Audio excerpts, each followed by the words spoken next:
बच्चों, कैसे हो आप लोग। मैं हूं Manjula Chaudhary and welcome to Eduhub. आज के हमारे सीबीएसई सिंप्लीफाइड सीरीज में जो हम इकोनॉमिक्स का नेक्स्ट चैप्टर करने वाले हैं वो है आपका globalisation and the Indian economy. ठीक है, चलिए तो सबसे पहले चैप्टर का नाम जो है ग्लोबलाइजेशन एंड इंडियन इकोनॉमी है।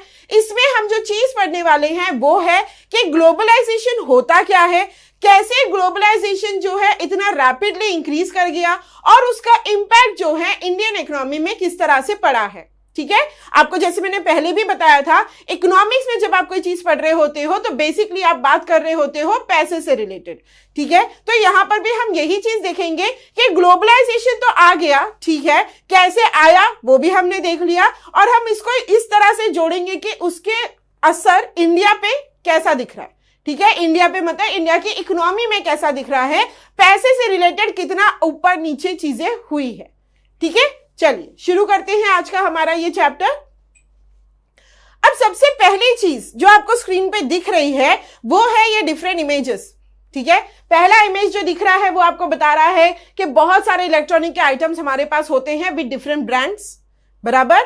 दूसरा इमेज अगर हम बात करें तो यहां पर आपको दिख रहा है डिफरेंट टाइप ऑफ कुजीन्स। यहाँ पे आपको इटालियन, आपको कॉन्टिनेंटल, सुशी सब दिख रहा है। ठीक है, इंडियन फूड भी है, कबाब्स भी है।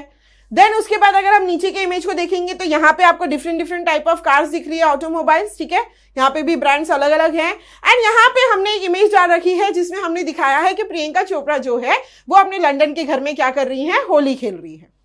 ठीक है, अब ये सब क्यों दिखा रही हूं मैं, क्या मतलब इंटेंशन क्या है भाई, आपने ये सारे इमेजेस क्यों दिखाए हैं? Just to make you understand कि इंडिया की चीजें बाहर भी मिल रही हैं, बाहर भी हो रही हैं और बाहर की कोई चीजें इंडिया में भी मिल रही है। इसका क्या मतलब है? इसका मतलब ये है कि अगर आपको कोई ब्रांड का, किसी भी ब्रांड का अगर आपको मोबाइल चाहिए, चाहे वो इंडिया में मैन्युफैक्चर हो रहा हो या यूएस में हो रहा हो या मैक्सिको में हो रहा हो, कहीं भी आपको वो चीज बड़ी ही आसानी से अब मिल जाती है इंडिया में ही। चाहे वो आप ऑनलाइन शॉपिंग करके ले लो, चाहे आप वो पर्टिकुलर स्टोर में जाके ले लो। ठीक है, ये पॉसिबल कैसे है? Because of globalisation. अगर मुझे ऑटोमोबाइल कोई खरीदना है तो मैं कोई भी ब्रांड का खरीद सकती हूं इंडिया में भी, मैं ऑर्डर कर सकती हूं और वो चीज मेरे पास तक पहुंच जाएगी। कैसे हो रहा है ये? Because of globalisation. ठीक है, सेम तरीके से चीजों को लेकर नहीं, लोगों को लेकर भी हम इस बारे में बात कर सकते हैं कि कुछ ट्रेडिशंस जो इंडिया के थे, कुछ कल्चर जो सिर्फ इंडिया में फॉलो होते थे, अब वो बाहर के देशों में भी फॉलो किए जा रहे हैं। होली जैसे सिर्फ इंडिया में ही खेली जाती थी, अब बाहर के लोग भी होली का एंजॉयमेंट लेते हैं।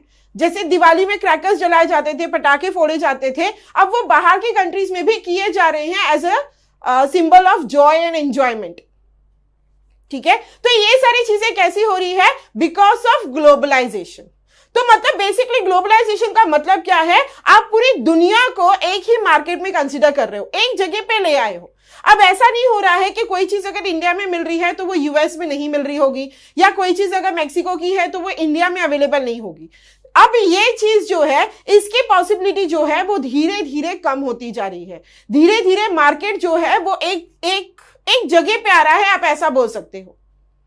ठीक है, तो अगर हमें प्रॉपर डेफिनेशन जानना है कि ठीक है भाई ग्लोबलाइजेशन का डेफिनेशन क्या होगा, तो ग्लोबलाइजेशन का definition is what? It is N integration और इंटरकनेक्शन ऑफ कंट्रीज। क्या कर रही हैं? ग्लोब में जितने भी कंट्रीज हैं उनको टुगेदर लेकर आ रहे हैं, उनको इंटरकनेक्टेड कर रहे हैं, एक दूसरे से जोड़ रहे हैं। तो उस प्रोसेस को हम क्या बोलते हैं? हम उसको बोलते हैं ग्लोबलाइजेशन। समझ में आ रहा है? यहां पे जब ग्लोबलाइजेशन की बात हो रही है तो वो बात कर रहे हैं गुड्स एंड सर्विसेज के बारे में भी, वो बात कर रहे हैं पैसे से रिलेटेड दैट इज इन्वेस्टमेंट के बारे में, वो बात कर रहे हैं टेक्नोलॉजी के बारे में, एंड इसके अलावा वो जो बात कर रहे हैं वो है मूवमेंट ऑफ पीपल। समझ में आ रहा है? तो उन्होंने ये चीज क्लियर की है कि भाई जब हम कंट्रीज को करीब ला रहे हैं, एक दूसरे से कनेक्ट कर रहे हैं, तो हम यहाँ पे किन किन चीजों के बारे में बात कर रहे हैं? तो हम बात कर रहे हैं डिफरेंट पीपल जो अलग अलग कंट्रीज में जाके सेटल होते हैं। पहले ऐसे होता था कि भाई ठीक है आप क्या बोलते हैं उसको, पढ़ाई करने चले गए पर वापस इंडिया आ जाते हो। अब ऐसा भी हो रहा है कि लोग इंडिया में पूरी अच्छे से पढ़ाई करके बाहर जाके सेटल हो रहे हैं, बाहर लोग पढ़ाई करके इंडिया में आके सेटल हो रहे हैं, ये भी चीज हो रही है। तो इसको हम क्या कहेंगे? It is a process of globalisation. Same goes with technology, goods and services provide करना, इन्वेस्टमेंट करना, ये सारी चीजें जो है अब ओपन हो चुकी है। कोई भी किसी भी कंट्री में आके इन्वेस्टमेंट कर सकता है अगर उसको गवर्नमेंट पॉलिसी सुटेबल लग रही है तो। ठीक है, गवर्नमेंट ने क्या किया है, बहुत सारे रेस्ट्रिक्शंस को नैरो डाउन कर दिया है, काफी हद तक हटा दिया है, आप ये बोल सकते हो, ताकि क्या हो सके, ग्लोबलाइजेशन का जो ये प्रोसेस है वो प्रॉपरली प्रोग्रेस कर पाए, इंप्लीमेंट कर पाए। क्लियर है? ठीक है, अब हम ये भी देखेंगे कि ग्लोबलाइजेशन का जो असर हो रहा है वो कितना पॉजिटिव है, कितना नेगेटिव है, गवर्नमेंट को कितना सपोर्ट मिल रहा है, कितना सपोर्ट नहीं मिल रहा है। ये सारी चीजें जो है धीरे धीरे आगे आगे आप चैप्टर्स में पढ़ने वाले हो। ओके गाइस, चलिए अब नेक्स्ट जो टॉपिक है वो ये है भाई कि मार्केट ट्रेंड, जो मैं आपको बता रही हूं कि चेंजेस हो रहे हैं ग्लोबलाइजेशन की वजह से, उसमें कहां पे चेंजेस हो रहा है। तो पहला भाई हमारा कल्चर जो है उसमें चेंजेस आ रहे हैं। हम भी यहाँ पे फ्रेंडशिप डे, वैलेंटाइंस डे, सारी चीजें सेलिब्रेट कर रहे हैं। बस अभी थोड़े टाइम में हम थैंक्स गिविंग भी करने लगेंगे आई थिंक। ठीक है, हम नॉर्मली क्रिसमस ईव भी सेलिब्रेट करने लगे हैं, हम न्यू ईयर भी सेलिब्रेट करते हैं, जबकि दिवाली, हमारा गुड़ी पाड़वा, ये सारी चीजें भी सेम चीज करती है, बट हम भी करने लग गए हैं अब। ठीक है, वैसे ही बाहर भी होने लग गया है। वैसे भी जब दिवाली होती है तो बाहर भी ऐसा हो रहा है, दूसरी कंट्रीज में भी, कि वो लोग क्रैकर्स बर्स्ट कर रहे हैं। ठीक है, नेक्स्ट चीज क्या है, सोसाइटी में चेंजेस आ रहे हैं क्या? यस, सोसाइटी में चेंजेस आना मतलब क्या है कि वो लोग क्या कर रहे हैं, यहां पर स्टैंडर्ड ऑफ लिविंग चेंज कर रहे हैं, स्टैंडर्ड ऑफ लिविंग इंक्रीज कर रहे हैं। पहले कुछ प्रोडक्ट से सेटिस्फाइड थे, अब नंबर ऑफ प्रोडक्ट जो है वो इंक्रीज हो रहे हैं।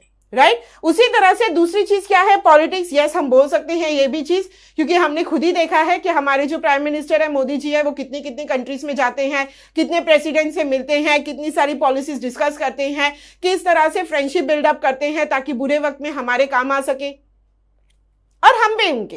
ठीक है, it's give and take. Next हमारा जो है इकोनॉमी पे असर पड़ता है क्या ग्लोबलाइजेशन से? यस, इकोनॉमी में कैसे असर पड़ता है? Through investment. अब ये थ्रू इन्वेस्टमेंट वाला पार्ट जो है ये आगे डिस्कस होने वाला है, इसलिए मैं उसको अभी डिटेल में नहीं बोल रही हूं। बस इतना याद रखिए कि फॉरेन इन्वेस्टमेंट आता है, उस वजह से इंडिया के इकोनॉमी पे असर पड़ता है, इंडिया का इकोनॉमी और बेटर हो रहा है। ओके, इसके अलावा लास्ट जो हमारा पार्ट है वो है हमारा एनवायरमेंट। तो एनवायरमेंट पे भी ग्लोबलाइजेशन का असर दिखता है, ये हम सबको पता है। हम सबको पता है कि पॉजिटिव और नेगेटिव दोनों इंपैक्ट्स होते हैं, कि इस तरह से क्लाइमेटिक चेंजेस आने की वजह से कभी कभी ऐसा होता है कि बारिश बहुत कम हुई है, या गर्मी अचानक से बहुत ज्यादा बढ़ गई है, या ठंडी का मौसम एकदम छोटा सा रह गया, सिर्फ 2 महीने का। तो ये सब भी क्या है, it is an impact of globalisation. ठीक है, तो हम ये बोल सकते हैं कि काफी सारे फैक्टर्स होते हैं जिन पे ग्लोबलाइजेशन का positive as well as negative impact पड़ता है। अब इंपॉर्टेंट चीज यही है कि कितना पॉजिटिव है और कितना नेगेटिव। अगर नेगेटिव कम है तो उसको हम और कम कर सकते हैं, लेकिन अगर पॉजिटिव कम है तो हमको कहीं ना कहीं उस पर वर्कआउट करना चाहिए, उसको बढ़ाने की कोशिश करनी चाहिए, नहीं तो फिर हमारे लिए सिंपल है कि ये प्रोसेस जो है वो वेस्ट ऑफ टाइम हो जाएगा। ठीक है, चलो अब एक एक करके चीजें देखेंगे। तो सबसे पहली चीज जो हम देखने वाले हैं वो ये है कि ये ग्लोबलाइजेशन जो वर्ड है ये अभी अभी हुआ है क्या, या पहले से ही था? ठीक है, अब जैसे मैं ग्लोबलाइजेशन के बारे में बात कर रही थी तो मैंने आपको बताया था कि वो क्या करता है, इंटरकनेक्ट करता है। इंटरकनेक्ट किसको करता है? कंट्रीज को। सही है ना, ये तो अभी अभी हमने देखा था। अब हमें ये चीज देखनी है जब हम बात कर रहे हैं trade, the main channel connecting distant trade country, sorry. तो इसमें हम किस बारे में बात कर रहे हैं? बेसिकली हम ये जानने की कोशिश कर रहे हैं कि ये जो टर्म है ग्लोबलाइजेशन, ये पहले से ही था या अभी अभी आया है? ठीक है, तो इसमें सबसे पहली चीज जो हम बात करेंगे वो हम बात करेंगे ट्रेड के बारे में। ट्रेड तो आपको पता ही होगा, गिव एंड टेक, बराबर है। बार्टर सिस्टम हुआ करता था, उसके बाद हम ट्रेडिंग करने लगे, जहां पे हम एक means of medium of exchange use करते थे, है ना, जहां पे हमने मनी को कंसीडर किया था as the medium of exchange, और हम गुड्स और सर्विसेज जो हैं प्रॉपरली ट्रेड करना शुरू कर चुके थे, बराबर है। तो हम ये बोल सकते हैं कि ये ट्रेडिंग एक्टिविटी जो है ये काफी टाइम पहले से हम करते आ रहे थे। ठीक है, जब ट्रेडिंग कर रहे थे तो हम विद इन दी कंट्री तो कर ही रहे थे। ठीक है, हम विद इन दी कंट्री,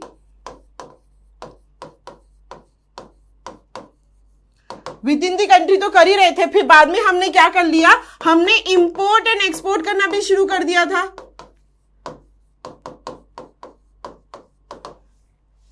बराबर है। हम नॉर्मली एक्सपोर्ट क्या करते थे, हम एक्सपोर्ट करते थे रॉ मटेरियल्स, हमारे जो स्पाइसेस थे।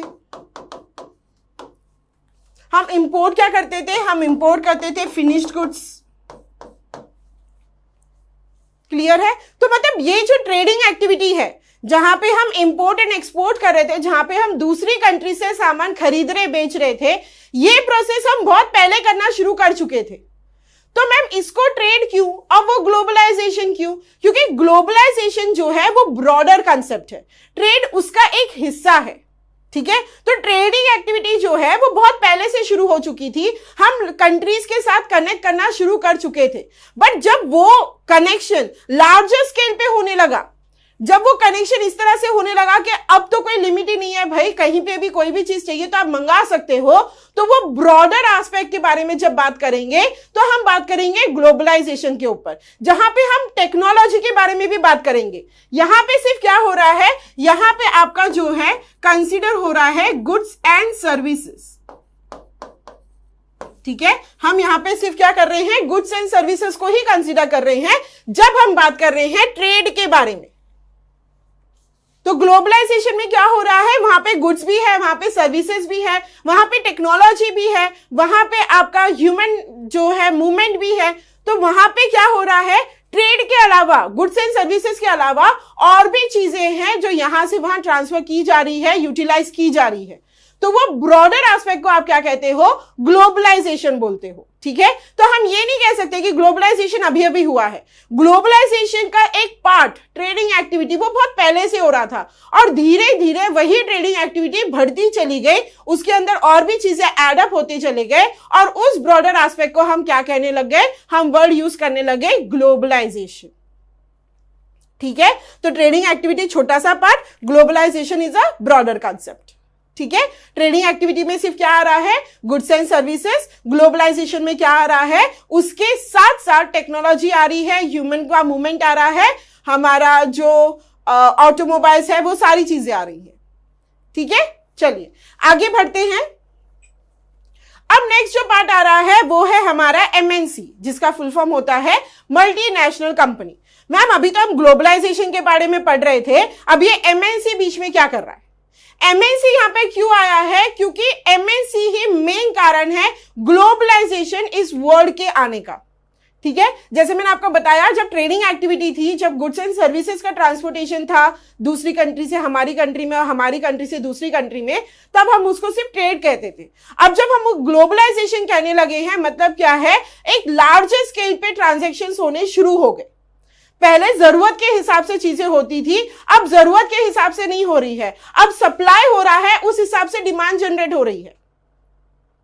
ठीक है। जैसे फॉर एग्जांपल, अगर मैं साइड से ऐसे मार्केट में गुजर रही हूं और मुझे एक शॉप दिख रही है और वहां पे मुझे कोई ड्रेस पसंद आ रही है, तो वो एक्चुअली मेरी डिमांड नहीं थी, मुझे चाहिए नहीं था, बट मैंने देखा और फिर मैंने सोचा चल यार इसको ले लेते हैं, जाके जरा प्राइस पता कर लेते हैं। ठीक है। वैसे ही अगर हम फ्रूट्स के बारे में बात करें, तो जैसे अभी ड्रैगन फ्रूट आ गया है, ये पहले नहीं था, पहले मेरे को नहीं दिखता था कि ड्रैगन फ्रूट ये क्या है, ऐसा होता था। बट अब मार्केट में वो चीज दिख रही है। जब आप सब्जी लेने या फ्रूट्स लेने जाते हो और आपको कोई अलग तरह की चीज दिखती है, तो आप वो चीज लेते हो। वो आपका डिमांड नहीं था, आप पहले वो चीज खरीदने नहीं गए थे, आपको चीजें दिख रही हैं, आपको इतने नंबर ऑफ चॉइसेस दिख रहे हैं, अब आपकी इच्छा हो रही है कि चल ठीक है वो भी ट्राई करके देख लेते हैं। होता है ना ऐसा? मेरे साथ तो बहुत होता है भाई। ठीक है। सेम गोज विथ खाने का सामान। अगर नॉर्मली हम क्या करते थे, पहले सिर्फ इंडियन फूड ही खाते थे, फिर उसके बाद हमें चाइनीज भी मिलने लगा, कॉन्टिनेंटल भी मिलने लगा, इटालियन भी मिलने लगा, पिज्जा आ गया, बर्गर आ गया। तो ये सारी चीजें क्या है, ये भी एक तरीके का डेवलपमेंट है। सही बात है। तो ये सारी चीजें जो आ रही हैं, किसकी वजह से हो रहा है? ये हो रहा है मल्टीनेशनल कंपनीज की वजह से। ठीक है। तो एमएनसी के आने की वजह से क्या हुआ है, ये जो गुड्स का प्रोसेस है, इधर से उधर ट्रांसफर होना, टेक्नोलॉजी का ट्रांसफर होना, ये सब बहुत ज्यादा लार्जर स्केल में इंक्रीज हो गया। इस वजह से जब भी हम पढ़ते हैं ग्लोबलाइजेशन के बारे में, तो हमारे लिए बहुत जरूरी होता है जानना MNC plays a very important role. ठीक है। अब कैसे एमएनसी जो है इंपॉर्टेंट रोल प्ले कर रहा है वो हम देखेंगे। एमएनसी का मेन मकसद क्या होता है, ये कंपनी क्या करती है, it owns and controls the production of more than one nation. ठीक है। ओन्स एंड कंट्रोल्स मतलब क्या है कि खुद की कंपनी भी होती है और वो दूसरी की कंपनीज को कंट्रोल भी करते हैं, ठीक है। मैम अभी भी समझ में नहीं आ रहा है, एमएनसी मतलब क्या? मल्टीनेशनल कंपनी का मतलब क्या है? आप ऐसा मान के चलो ये वो कंपनीज है जिनके पास इतना पैसा है कि हम ये बोल सकते हैं कि किसी भी कंट्री के इकोनॉमी, मतलब एक कंट्री के पास कंट्री चलाने के लिए जितना पैसा होगा उतना पैसा एक एमएनसी कंपनी के पास होता है, ऐसा समझ के चलो आप, ठीक है। उतना सारा पैसा उनके पास होता है। अब जो पैसा है उसको उन्होंने यूटिलाइज कैसे किया है? उन्होंने अलग अलग कंट्रीज में जाके सेटअप किया है। क्या सेटअप किया है? फैक्ट्रीज। उनका मानना क्या है कि भाई हमारे पास तो पैसा है, मेरे पास तो बहुत सारा पैसा है, मैं अगर यूएस की कंट्री में रहता हूं, मेरे पास बहुत सारा पैसा है, तो मैं वहां पे तो अपना प्रोडक्शन कर ही रहा हूं, सामान तो बेच ही रहा हूं, क्यों ना मैं दूसरी कंट्रीज में जाके भी सेम चीज करूं। तो अगर मल्टीनेशनल कंपनी इस तरह से सोचती है तो कुछ गलत तो है नहीं, क्योंकि अगर वो दूसरी कंट्री में जाएगी, वहां पे अगर फैक्ट्री का सेटअप करेगी तो वहां के लोगों को एम्प्लॉयमेंट मिलेगा, वहां पे जो प्रोडक्ट वो बेचेगी उससे लोगों का स्टैंडर्ड ऑफ लिविंग हो सकता है कि बहुत ज्यादा इंक्रीज हो। स्टैंडर्ड ऑफ लिविंग इंक्रीज हो रहा है, लोग अगर सामान खरीद रहे हैं तो वो सामान के ऊपर क्या करेंगे? टैक्स पे करेंगे, और वो टैक्स डायरेक्टली किसके पास चला जाएगा? गवर्नमेंट के पास। समझ में आ रहा है? तो इसलिए एमएनसी का आना कुछ गलत नहीं है, क्योंकि इनडायरेक्टली वो क्या करेगी? इंडिया के इकोनॉमी को इंक्रीज ही करेगी। अगर वो फैक्ट्री लाके सेटअप करेगी तो लोग वहां पे एम्प्लॉयमेंट जनरेशन करेंगे। अगर मेरे को वहां पे एम्प्लॉयमेंट मिल जाती है, मतलब मेरे पास सैलरी आनी शुरू हो गई है, मेरे पास पैसा आ गया है खर्च करने के लिए। अब जब मैं वो पैसा खर्च करूंगी, चाहे वो कोई भी चीज के ऊपर हो, मुझे उसके ऊपर टैक्स पे करना होगा। जब मैं उसके ऊपर टैक्स पे करूंगी तो वो गवर्नमेंट का क्या बन जाएगा? रेवेन्यू बन जाएगा, जिससे क्या हो जाएगा? इंडिया का इकोनॉमी जो है वो डेवलप होना शुरू हो जाएगा। तो इसलिए एमएनसीज को रोका नहीं जाता, उनको इन्वाइट किया जाता है कि हाँ भाई आप आ जाइए, सेटअप कीजिए, ठीक है। नेक्स्ट जो इंपॉर्टेंट चीज है वो क्या है कि एमएनसी जो गुड्स प्रोड्यूस करती है वो कैसे होता है? ग्लोबली होता है, और जो सेल होता है वो भी कैसा होता है? ग्लोबली होता है। इसका मतलब क्या है कि प्रोडक्शन वो सिर्फ एक ही कंट्री में नहीं करती है, वो अलग अलग कंट्रीज में जाके प्रोडक्शन करती है। जब उसको सेल करना होता है वो सिर्फ एक ही कंट्री में सेल नहीं करती है, वो अपने प्रोडक्ट्स को अलग अलग कंट्रीज में सेल करती है। समझ में आ रहा है? ठीक है। नेक्स्ट क्या है कि वो क्या करती है भाई? Spread out across the globe, and इससे पहले डिवाइड्स इनटू स्मॉल पार्ट्स। ना यहां पे इसका मतलब क्या है, जो कि बहुत इंपॉर्टेंट है, एमएनसी किस तरह से प्रोडक्शन कैरी आउट करती है, ये चीज इंपॉर्टेंट है। अगर मेरे पास, मैं एक मल्टीनेशनल कंपनी की ओनर हूं, ठीक है, तो मेरे पास बहुत सारा पैसा है, मुझे पता है कि मेरी कंट्री में लोगों की क्या रिक्वायरमेंट है, मैं उस हिसाब से उनकी डिमांड जो है वो पूरी कर रही हूं सप्लाई करके। फिर मैं ये सोच रही हूं कि दूसरी कंट्री में भले ही डिमांड ना हो, अगर मैं मेरा प्रोडक्ट सप्लाई करना शुरू करूं तो हो सकता है कि डिमांड जनरेट हो जाए। तो वो क्या करती हैं? एक छोटे से सेक्शन में प्रोडक्ट को जाके डिस्प्ले करना शुरू करती है। जैसे अगर आप देखा होगा आपने, सुपरमार्केट जो होते हैं और डीमार्ट जो होता है, वहां पे आपको बहुत सारे ब्रांड्स दिखेंगे। वो ब्रांड्स एक्चुअली क्या कर रहे हैं? वो वहां के जो मल्टीनेशनल कंपनीज है वो वहां पे अपने ब्रांड को प्रमोट कर रहे हैं। मैं जब जाती हूँ डीमार्ट और मैं वहां पे चीजें देखती हूँ तो मुझे बहुत सारे ब्रांड्स दिखते हैं। फिर मैं सोचती हूँ कि यार ये वाला तो मैं हमेशा ही लेकर जाती हूँ, लेट्स ट्राई दिस वन। फिर मैं जब वो चीज को ट्राई करती हूँ और मुझे अगर पसंद आती है तो मैं 10 लोगों को उस चीज के बारे में बताती हूँ, 10 लोग जाके वो चीज को ट्राई करते हैं, उनको भी पसंद आता है, तो ऑटोमेटिकली डीमार्ट में उसका सेल इंक्रीज होने लगता है। जब डीमार्ट में वो प्रोडक्ट का सेल इंक्रीज होने लगेगा तो वो जाके मल्टीनेशनल कंपनी को बताएगा कि भाई देखो यहाँ पे सेल ज्यादा हो रहा है, तुम्हारा प्रोडक्ट बेचो, और उस हिसाब से वो और ज्यादा प्रोडक्ट वहां पे भेजेगा। तो उससे क्या हो जाएगा? उसको एक और मार्केट मिल जाएगा जहां पे वो अपना प्रोडक्ट सेल कर पा रहा है। समझ में आ रहा है? तो ये लोग क्या करते हैं? छोटा छोटा डिवीजन कर लेते हैं और उस हिसाब से प्रोडक्शन प्रोसेस स्टार्ट करते हैं। तो जब डिवीजन की बारी आती है, जब मुझे कैसे मैं डिसाइड करूंगी कि भाई ये मेरा मार्केट है, मुझे यहां पे रहना है, तो मैं कैसे डिसाइड करूंगी? जब वहां पे डिमांड अराइज होना शुरू हो जाएगा। वहां पे डिमांड कैसे अराइज होगा? जब पहले मैं कुछ सैंपल्स वहां पे सेल करूंगी, वहां पे सप्लाई करूंगी। तो वहां पे जैसे सप्लाई प्रोसेस स्टार्ट हो गया, लोगों को चीजें दिखने लगी, एक एक करके लोग खरीदने लगे, वहां पे उनको वो प्रोडक्ट पसंद आया, तो ऑटोमेटिकली क्या हो जाएगा? डिमांड जो है वो इंक्रीज होना शुरू हो जाएगा। और फिर वहां पे मैं क्या कर सकती हूँ? अपना फैक्ट्री अब सेटअप कर सकती हूँ, क्योंकि डिमांड इंक्रीज हो गई है, क्लोज आ गया है मार्केट मेरे पास, तो अगर मेरा सेटअप वहीं पे होगा तो प्रोडक्शन वहीं पे कर लूंगी और वहीं पे लोगों को सामान बेच दूंगी। समझ में आ रहा है? तो एमएनसी इस तरह से अपना दिमाग लगाती है, पहले वो डिमांड को जनरेट करती है by supplying the goods. Demand जब जनरेट हो जाता है तो वही नियर बाय वो फैक्ट्री को सेटअप करती है ताकि प्रोडक्शन का प्रोसेस का जो खर्चा है वो कम हो और जो प्रॉफिट है वो इंक्रीज होता जाए। समझ में आ रहा है? तो उन्होंने कैसे डिसाइड किया कि प्रोडक्शन का प्रोसेस कहां पे सेटअप करना है, फैक्ट्री कहां पे सेटअप करनी है, तो उन्होंने डिसाइड किया according to the demand. Demand कैसे अराइज हुई है? सप्लाइंग द गुड्स के बाद। समझ में आ रहा है? तो मैंने जैसे डिमांड अराइज कर दी, मतलब मैं बोल सकती हूं कि मैं एज एन एमएनसी उस जगह पे फैक्ट्री सेटअप करूंगी जहां पे क्या हो रहा है, जहां पे प्रोडक्शन अच्छा खासा हो पाए ताकि लोगों तक सामान जल्दी पहुंच पाए। समझ में आ रहा है? तो मेन मकसद एमएनसी का क्या होता है? एमएनसी सेटअप कर रही है, ठीक है, एमएनसी प्रोडक्शन कर रही है, ठीक है, एमएनसी डिमांड जनरेट कर रही है by supplying the goods first, ठीक है, बट इसमें उसका मेन मकसद क्या होता है? उसका मेन मकसद होता है to cut down the cost of production and to increase the profit. ठीक है, एमएनसी इतना मेहनत कर रही है, वो डीमार्ट में जाके अपना प्रोडक्ट को सप्लाई कर रही है, वो वहां पे वेट कर रही है to generate the demand generate हो रही है, उसके बाद वो आके फैक्ट्री का सेटअप कर रही है। फैक्ट्री भी वो उस जगह पे सेटअप कर रही है जहां से मार्केट जो है वो काफी ज्यादा क्लोज हो, वहां पे रिसोर्सेज जो है अपार्ट फ्रॉम रॉ मटेरियल और भी रिसोर्सेज लगते हैं, तो वो सारे रिसोर्सेज अवेलेबल हो। इतनी छानबीन, इतना मेहनत वो क्यों कर रही है? वो क्यों ऐसा नहीं कर रही है कि भाई ठीक है ना, तुम अपनी कंट्री में प्रोडक्शन कर लो और फिर उसके बाद तुम एक्सपोर्ट कर देना? वो ये क्यों नहीं कर रही है? वो आके सेटअप क्यों कर रही है? क्योंकि उसका मेन मकसद क्या है कि जो प्रोडक्शन का कॉस्ट है, जो बनाने का खर्चा है, वो कम से कम हो जाए ताकि जो प्रॉफिट मार्जिन है वो इंक्रीज हो जाए। प्रोडक्शन कैसे कम होगा? जहां पे चीप रिसोर्सेस है, मैं वहां पे जाके अगर सेटअप कर रही हूं अपनी फैक्ट्री का, तो प्रोडक्शन का कॉस्ट कम हो जाएगा। जहां पे लेबर मुझे चीप में मिल रहा है, वहां पे जाके अगर मैं सेटअप कर रही हूं तो अगेन प्रोडक्शन प्रोसेस क्या हो जाएगा? कंट्रोल में आ जाएगा, लो प्राइस में हो जाएगा। तो उससे इनडायरेक्टली क्या होने वाला है? मेरा प्राइस जो है, मेरा प्रॉफिट जो है वो क्या कर सकती हूं मैं? इंक्रीज कर सकती हूं। ठीक है, जैसे फॉर एग्जाम्पल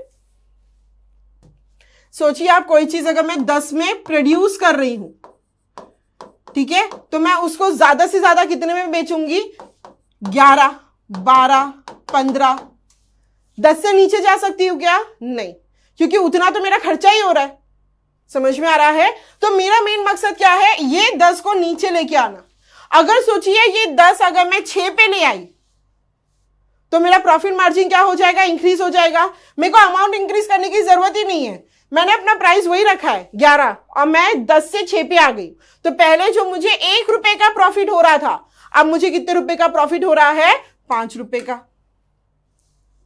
समझ में आ रहा है? तो इसलिए एमएनसी क्या करती है? इतना छानबीन करती है। इसलिए एमएनसी जो प्रोडक्शन और सेलिंग करती है वो ग्लोबल लेवल पे करती है, एक ही जगह पे सेटअप नहीं रखती है अपने ऑफिस को, अपने फैक्ट्री को, अलग अलग कंट्रीज में जाके सेटअप करती है। समझ में आ रहा है? ठीक है, चलिए आगे बढ़ते हैं। नेक्स्ट यहां पे मैंने आपको एक एग्जांपल दिया है जिससे मैंने आपको समझाने की कोशिश की है कि किस तरह से एमएनसी वर्कआउट करती है चीजें। अब जैसे उन्होंने क्या बोला है यहां पे क्या हो रहा है? ये रहा चाइना, ठीक है, चाइना में क्या बोल रहे हैं? ये चाइना में बोल रहे हैं कि मैन्युफैक्चरिंग लोकेशन जो है वो चीप है, मतलब यहां पे चीजें जो है वो सस्ती में बन जाती हैं फटाफट। तो उन्होंने क्या किया? यहां पर आके मैन्युफैक्चरिंग करना शुरू किया। फिर उसके बाद अगर सोचिए मैक्सिको में जो मार्केट है वो यूएस से काफी क्लोज है। अगर उनको ये पता चल रहा है कि मैक्सिको का मार्केट जो है वो यूएस से काफी क्लोज है, मतलब मैक्सिको में जहां पे लोग डिमांड अराइज हो गई है, जहां पे लोग खरीदने के लिए तैयार है, वो यूएस से क्लोज है, तो वो क्या करेगा? यूएस में जाके सेटअप करेगा ताकि क्या हो सके? ताकि आराम से वो क्या कर सके? डिस्ट्रीब्यूट कर सके अपने गुड्स को मैक्सिको में। समझ में आ रहा है? सेम चीज यहां पे है। इंडिया में क्या है? हमारे जो इंजीनियर्स है वो काफी चीप प्राइस पे उनको मिल जाएंगे as compared to other countries. तो अच्छे खाके स्किल्ड लोग आपको कम प्राइस में मिल रहे हैं, तो आप क्या करेंगे? यहां पर आके अपना सेटअप करेंगे। ताकि क्या हो जाए, यहाँ के जो इंजीनियर्स हैं, जो स्किल्ड इंजीनियर्स हैं, वो आपको चीप प्राइस पे मिल रहे हैं। चीप प्राइस मतलब बेसिकली ये है कि दूसरी कंट्री से कम प्राइस पे, ठीक है। उसी तरह से यहाँ पे जो इंग्लिश स्पीकिंग लोग हैं वो भी बहुत ज्यादा है, तो आप कॉल सेंटर्स और ये सारी चीजें यहीं पे ओपन करते हो। कस्टमर केयर सर्विसेज जो है वो यहां से प्रोवाइड करवाते हो, क्योंकि यहां पे आपको सस्ता पड़ेगा। तो प्रोडक्ट एक ही है। अब आप ये समझिए, प्रोडक्ट एक ही है, मैन्युफैक्चर जो हो रहा है वो चाइना में हो रहा है, जिसका मार्केट क्लोजनेस जो है वो मैक्सिको में है, ऐसा मान के चलो। यहां पर वो बता रहे हैं कि अगर कुछ डिफिकल्टी आ जाती है किसी चीज में, टेक्नोलॉजिकल डिफॉल्ट या कुछ होता है, तो इंडिया से कांटेक्ट किया जाता है, और अगर कस्टमर केयर सर्विसेज प्रोवाइड करने हैं तो वो भी इंडिया में अवेलेबल है, ठीक है। इस तरह से क्या करता है, एक कंपनी डिस्ट्रीब्यूट कर देता है सारे काम को, ताकि चीप में सारी जगह से चीजें हो जाए, ठीक है। क्लियर है। अब एक क्वेश्चन आता है कि मैम जब इस तरह से डिवीजन करता है तो उसका खर्चा तो ज्यादा होना चाहिए। देखो, खर्चा ज्यादा नहीं हो रहा है, क्योंकि ये सारे सेटअप जो कर रहा है ना वो वन टाइम इन्वेस्टमेंट है। यहां पे हम उसको क्या कहते हैं, वन टाइम इन्वेस्टमेंट। ये खर्चा बार बार नहीं होगा। यहां पे अगर मैंने एक फैक्ट्री सेटअप कर ली है तो हो गई, अब वो फैक्ट्री वहां है, वहां पे सामान बन रहा है। ट्रांसपोर्टेशन का जो खर्चा है, जो हम बोल सकते हैं कि भाई मैम ट्रांसपोर्टेशन का खर्चा भी तो है, ट्रांसपोर्टेशन का खर्चा उतना ज्यादा नहीं है जितना खर्चा ये होगा कि भाई एक ही कंट्री में आप प्रोडक्शन कर रहे हो और अलग अलग कंट्री में जाके आपको सेल करना है, वहां पे अलग से डिस्ट्रीब्यूशन चैनल बनाना पड़ेगा। सेल करने के लिए आपको अलग अलग जो है, क्या बोलते हैं उसको, सुपरमार्केट ही चलो, वहां पर भी आपको जाके सामान देना होगा। It takes time, consumes time, और वहां पे एक्सपेंडिचर जो है वो ज्यादा है, प्लस आप ज्यादा मार्केट कवर नहीं कर पाओगे। तो इसलिए ये लोग क्या करते हैं, अपने काम को जो है डिवाइड कर लेते हैं। कहीं पे कोई प्रोडक्शन हो रहा है, कहीं पे कुछ हो रहा है, कहीं पे कुछ हो रहा है, असेंबल कोई और जगह पे हो रहा है, डिस्ट्रीब्यूशन सारे मार्केट्स में हो रहा है, ठीक है। मेन मकसद क्या है, मेन मकसद सिर्फ इतना है कि जो कॉस्ट ऑफ प्रोडक्शन है वो कम से कम में हो जाए, 10 से 6 हो जाए, 6 से 5 हो जाए, 5 से 4 हो जाए, तो क्या हो जाएगा, प्रॉफिट मार्जिन जो है वो बढ़ते जाएगा। मैम जब प्रोडक्शन का अगर आप कॉस्ट कम कर रहे हो तो उसकी क्वालिटी भी डिक्लाइन हो जाएगी क्या, नहीं, ठीक है। यहां पे क्वालिटी से कॉम्प्रोमाइज नहीं हो रहा है, तो यहां पे क्या करेंगे, वो यहां पे कैसे कॉस्ट ऑफ प्रोडक्शन रिड्यूस करेंगे, तो वही जो चीज हमने देखी है वैसा ही है, जहां पे उनको चीप वे में चीजें मिल रही हैं, जहां पे रिसोर्सेस अवेलेबल है, जहां पे गवर्नमेंट पॉलिसी सपोर्ट कर रही हैं, जहां पे आपके पास आप बोल सकते हो कि स्किल लेबर्स जो हैं वो चीप में मिल रहे हैं। तो ऐसी जगह पे जाके अगर आप सेटअप करते हो तो कहीं ना कहीं आपको खुद को समझ में आ जाना चाहिए कि आपका जो प्रोडक्शन होगा वो कैसे होने वाला है, लो कॉस्ट पे होने वाला है, क्योंकि आपका खर्चा उतना ज्यादा नहीं है जितना दूसरी कंट्रीज में हो सकता है, ठीक है। चलो, अब नेक्स्ट वाला जो पार्ट है उसमें क्या बताया जा रहा है, इन्वेस्टमेंट एंड फॉरेन इन्वेस्टमेंट। अभी मैंने आपको बोला था कि एमएनसी जब यहाँ पे वहां पे जाके सेटअप करती है तो वो वन टाइम इन्वेस्टमेंट होता है। तो अब हम बात कर रहे हैं वो इन्वेस्टमेंट का मतलब क्या है।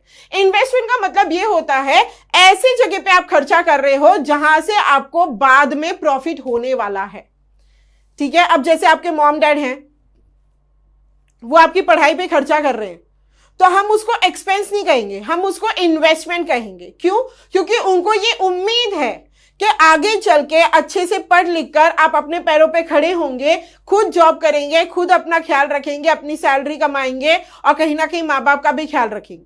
तो उनकी ये सोच है कि आगे चल के हमको इससे बेनिफिट होगा। दैट इज वाई वो आपकी पढ़ाई पे क्या कर रहे हैं, राइट नाउ खर्चा कर रहे हैं। तो आपकी पढ़ाई पे जो खर्चा हो रहा है, it is not an expense, it is an investment. Same चीज कंपनीज में भी होती है।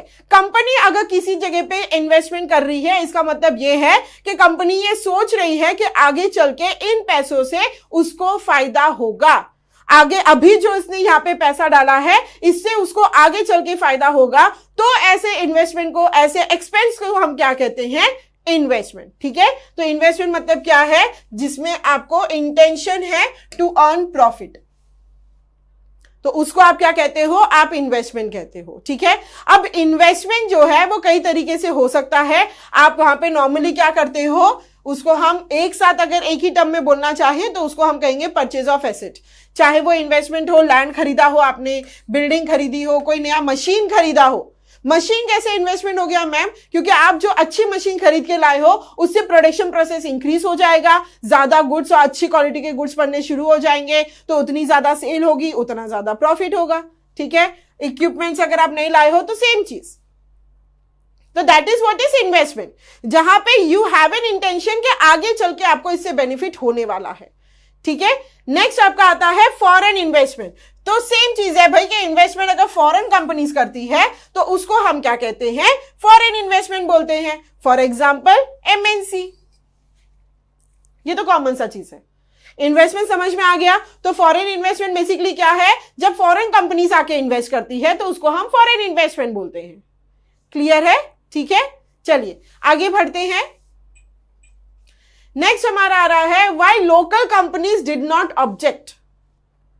मतलब क्या है, अब देखो एमएनसी आ रही है, ये कौन सी कंपनीज है, ये बाहर देश की कोई कंपनी है। ठीक है, वो इंडिया में आके सेटअप कर रही है अपना पूरा लोकेशन, पूरी फैक्ट्री सेटअप कर रही है, सब कुछ कर रही है। तो क्वेश्चन ये अराइज होता है कि जो इंडिया की कंपनीज है वो ऑब्जेक्शन क्यों नहीं उठा रही, वो ये क्यों नहीं कह रही कि नहीं इंडिया एमएनसी को किसी को लाना नहीं चाहिए आपको इंडिया में, वो गवर्नमेंट के साथ फाइट क्यों नहीं कर रही है ना। अब मैं अगर इंडियन कंपनी हूं और मेरे सामने एक फॉरेन कंपनी आ रही है, अपना पूरा सेटअप कर रही है, तो मैं ऑब्जेक्शन क्यों नहीं उठा रही हूं, या एक दो ही ऑब्जेक्शन उठा रहे हैं, सारे के सारे एक साथ क्यों नहीं उठा रहे हो। तो there is a reason. Reason क्या है, रीजन ये है कि उनको क्या मिल रहा है, ऐसी लोकल कंपनीज को मिलता है एडिशनल इन्वेस्टमेंट, उनका जो प्रोडक्शन है वो फास्ट हो जाता है because of the machinery that they will purchase, and latest technology भी उनके पास आती है। ठीक है, ये कैसे मैम, क्योंकि जब एमएनसी कंट्री में आती है ना तो वो ये देखती है कि उसके कंपटीशन में कौन है। ठीक है, अगर एमएनसी जो है इन्वेस्टमेंट करने आई है, अगर वो यहां पे आके अपना फैक्ट्री सेटअप करने वाली है, तो वो ये चीजें देखेगी पहले कि उसके कंपटीशन में अगर इंडिया की बात कर रहे हैं तो कौन लोग हैं। जब वो ये चीजें देखती है उस हिसाब से वो डिसाइड करती है कि उसका इन्वेस्टमेंट प्रोसेस कैसा होगा। ठीक है, कई बार ऐसा होता है कि जिस जगह पे वो करने वाली है इन्वेस्टमेंट, वहां पे और कोई कंपनी है नहीं कंपटीशन के लिए, तो फिर वो लोग क्या करते हैं, वो करते हैं फॉरेन डायरेक्ट इन्वेस्टमेंट। इसका मतलब क्या है, वो सीधा सीधा आके कंस्ट्रक्शन करना शुरू कर रहे हैं, अपना पूरा का पूरा फैक्ट्री, अपना ऑफिस पूरा सेटअप कर रहे हैं। ठीक है, दूसरा इन्वेस्टमेंट का टाइप होता है फॉरेन पोर्टफोलियो इन्वेस्टमेंट। अब फॉरेन पोर्टफोलियो इन्वेस्टमेंट में क्या होता है, यहां पे आपके कंपटीशन में कंपनीज है, तो आप क्या करते हो, उस कंपनी के साथ टाई अप करते हो। ठीक है, तो या तो आप उस कंपनी को खरीद लेते हो पूरी तरीके से, या फिर आप उसके कुछ शेयर्स खरीद लेते हो और उसके साथ पार्टनरशिप में आ जाते हो। जब आप इस तरह से करते हो कि आप अपना पूरा नया सेटअप नहीं कर रहे हो, आप जो एग्जिस्टिंग कंपनी, जो लोकल कंपनी वहां पर है, उसके साथ पार्टनरशिप में टाई अप कर रहे हो, उसके कुछ शेयर्स को खरीद रहे हो और दोनों मिलके आप करने वाले हो, तो उसको हम क्या कहते हैं, फॉरेन पोर्टफोलियो इन्वेस्टमेंट। जब इस तरह से चीजें होती हैं तो उनको क्या मिलता है, लोकल कंपनीज को क्या मिलता है, उनको एक नया इन्वेस्टमेंट, एडिशनल इन्वेस्टमेंट मिलता है, क्योंकि एमएनसी जब आएगी आपके साथ कोई पार्टनरशिप के लिए आएगा तो ऑब्वियस है कि वो क्या लाएगा, अपने साथ पैसा लाएगा। सही बात है। अब अगर मेरी कंपनी अच्छी खासी चल रही है तो मैं सामने वाले बंदे को अपना पार्टनर क्यों बनाऊं, मैं कब बनाऊंगी, जब वो अपने साथ कुछ लेकर आएगा जो मेरे लिए बेनिफिशियल हो। तो ऐसा वो क्या लेकर आते हैं, वो लेकर आते हैं इन्वेस्टमेंट के तौर पे पैसा, वो लेकर आते हैं फास्टर प्रोडक्शन बिकॉज उनके पास अलग type of equipments and machineries होती हैं, और वो लेकर आते हैं लेटेस्ट टेक्नोलॉजी जो कि इंडिया की रिक्वायरमेंट है। तो जब उनको ये सारी चीजें मिल रही है लोकल कंपनीज को, तो वो ये सोचते हैं कि क्यों ना पार्टनरशिप के तौर पे उनसे हाथ मिला लिया जाए, देयर इज नो प्रॉब्लम। यही रीजन है जिस वजह से लोकल कंपनीज जो है ऑब्जेक्शन नहीं उठा रही है कि एमएनसी को क्यों लाया जा रहा है। क्लियर है? ठीक है, चलिए आगे बढ़ते हैं। नेक्स्ट जो हमारा पार्ट है वो है हमारा एमएनसी एंड प्रोडक्शन कंट्रोल, जहां पे हम बेसिकली ये चीज देखने वाले हैं कि एमएनसी प्रोडक्शन को कंट्रोल किस हिसाब से करती है, एमएनसी का कंट्रोल कैसे चलता है, उसके यहां पे अगर प्रोडक्शन की बात की जाए तो वो किस तरह से होती है।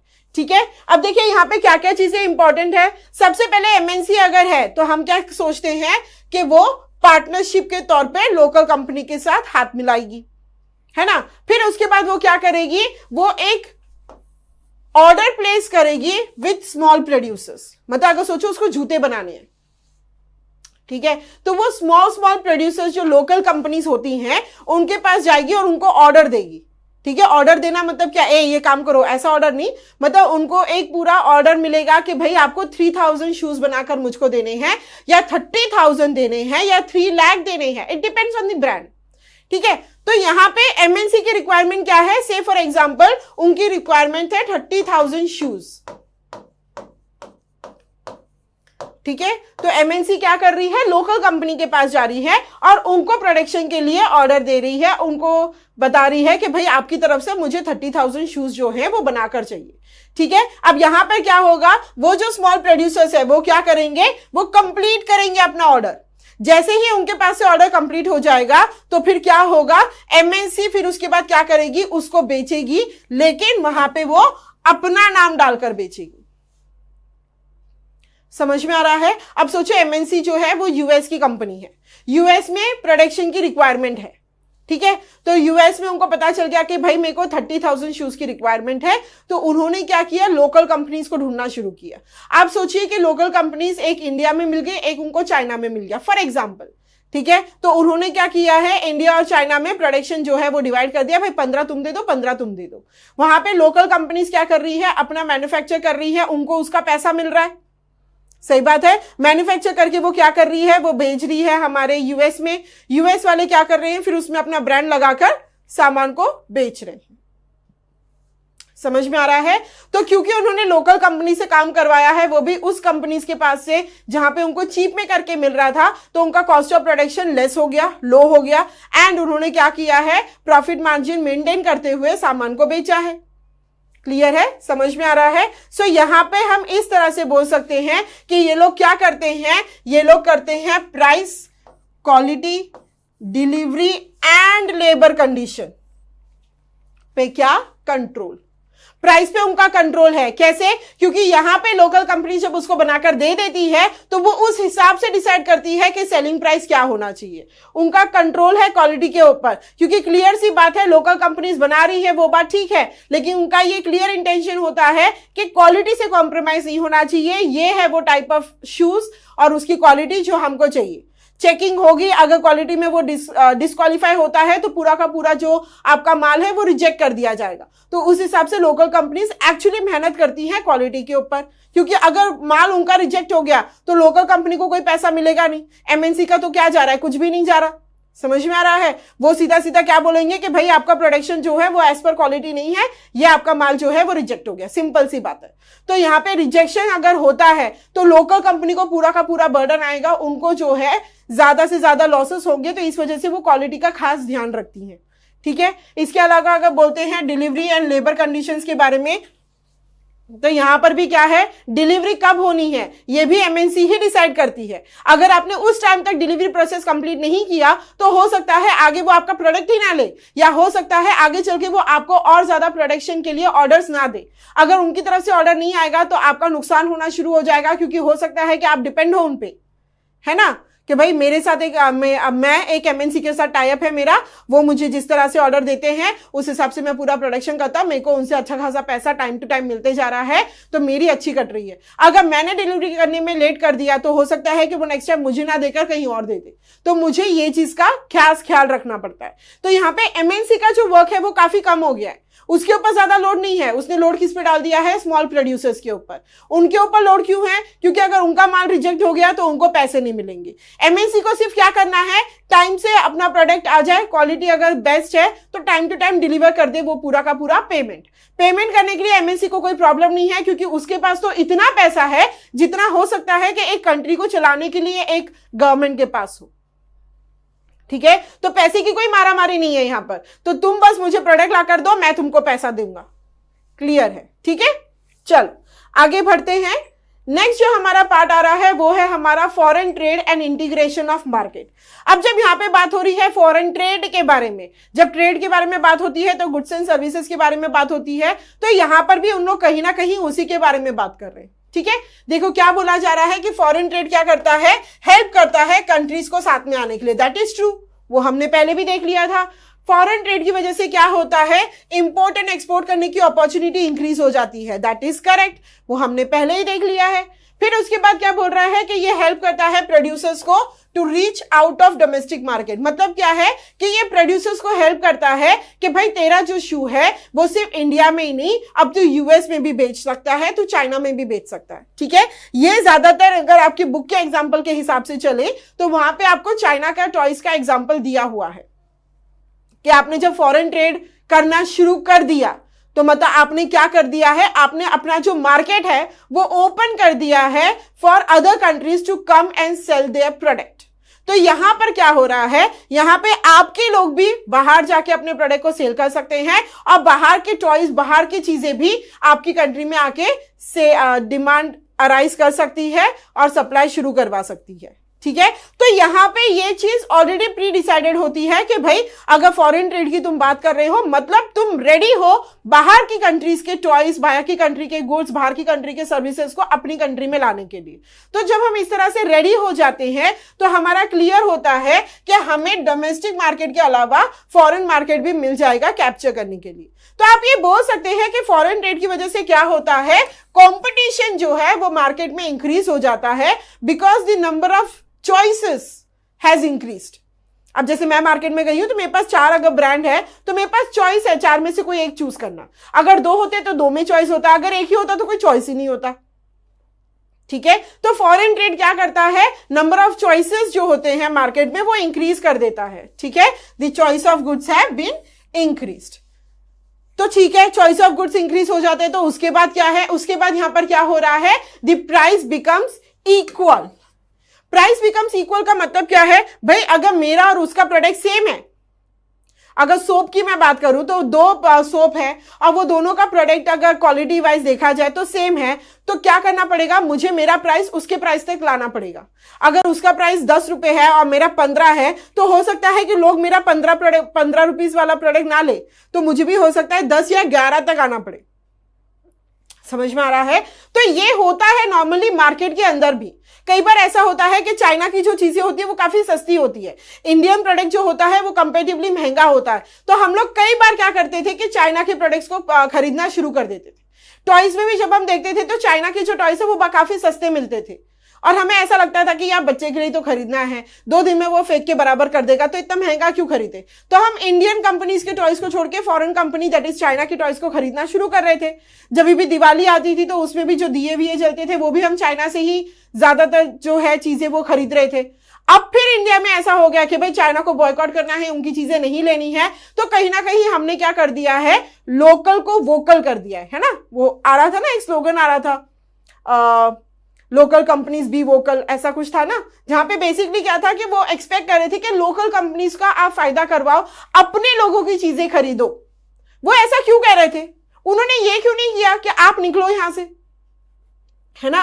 वो सिर्फ चाइना की बात छोड़ो, और भी कंट्रीज के प्रोडक्ट आते हैं, और भी कंट्री के गुड्स आते हैं। आपने कभी ये क्यों नहीं किया कि आपने उनको पूरी तरह से स्टॉप कर दिया हो ताकि हम सिर्फ इंडिया का सामान खरीदे, हम कहीं और जाए ना। हम ये चीज नहीं कर सकते, क्यों, क्योंकि हमने फॉरेन ट्रेड का परमिशन दे रखा है, हम ग्लोबलाइजेशन का हिस्सा हैं।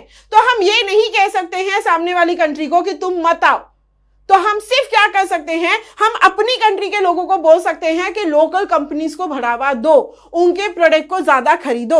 अगर आप उनके प्रोडक्ट को खरीदोगे तो हो सकता है कि वो अपनी क्वालिटी और ज्यादा डिक्लाइन करे, हो सकता है कि वो मार्केट से थोड़ा हट जाए और इंडियन कंपनी को भी मौका मिले ग्रो करने का।